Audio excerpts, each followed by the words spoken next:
Nicoline er ekspert i dyrelort. Hun vil i dag demonstrere, hvordan en hare lægger sin lort. Ja, en hare starter med at snuse rundt i græsset, eller hvor den nu vil lægge det henne. Den kan mærke, om der har været et andet dyr, og hvis der har det, gider den ikke at lægge sin lort der.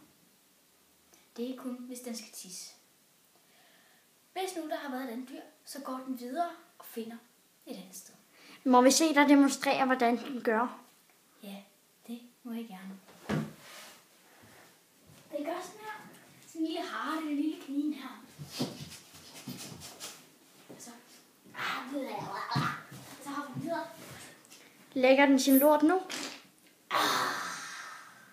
Det smagte godt. Ja. Siger den så. Vi siger tak til dyreeksperten Nicoline Willumsen.